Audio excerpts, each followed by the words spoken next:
স্বাধীনতার পরে Gournadi UCC limited bracket বিআরডিপির একবার ইলেকশন হয়েছে স্মরণকালের মধ্যে। 2008 সালের অন্তর্বর্তীকালীন সরকার, তত্ত্বাবধায়ক সরকার ছিল, তখন ফেয়ার সুষ্ঠু নির্বাচনের মধ্যে দিয়ে আমি বিজয় হয়েছি। গত স্বাধীনতার পরে 50-52 বছর যাই বলেন না কেন, আমার সময় একবার নির্বাচন হয়েছে। আবার এবছর আমি প্রার্থী হয়েছি। 5 জন প্রার্থী প্রতিদ্বন্দ্বিতা করতেছে। যারা বৈধ প্রার্থী হিসেবে আসবে, সুষ্ঠু নিরপেক্ষ নির্বাচনের মধ্য দিয়ে যার যোগ্যতা আছে, মানুষ যাকে ভালোবাসে, সে নির্বাচিত হবে। আর আমি ইনশাআল্লাহ নির্বাচিত হইলে আমার অতীতের বিআরডিপির যে উন্নয়নের ধারাবাহিকতা, মানুষের সাধারণ সদস্যদের তাদের মানবিক উন্নয়ন, অর্থনৈতিক উন্নয়নে আমার যে ভূমিকা ছিল, সেই ধারা আমি অব্যাহত রাখবো ইনশাআল্লাহ।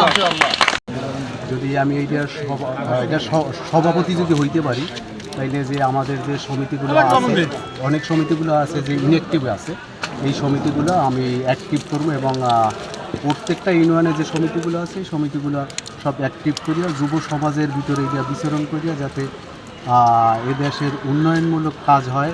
এবং প্রথম ওই সমিতি কমপ্লিট করার পর আমার প্রথম চিন্তা চেতনা থাকবে বৃক্ষরোপণ কর্মসূচি। এই নিয়ে আমার চিন্তা চেতনা যে বৃক্ষরোপণ কর্মসূচির মাধ্যমে এলাকার পরিবেশ ভারসাম্য নির্ধারণ করা হবে।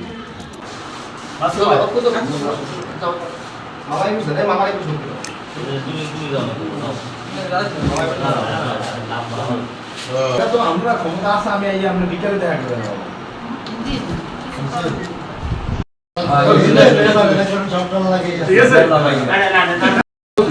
শিক্ষা শান্তি বলতে চাকরি দেব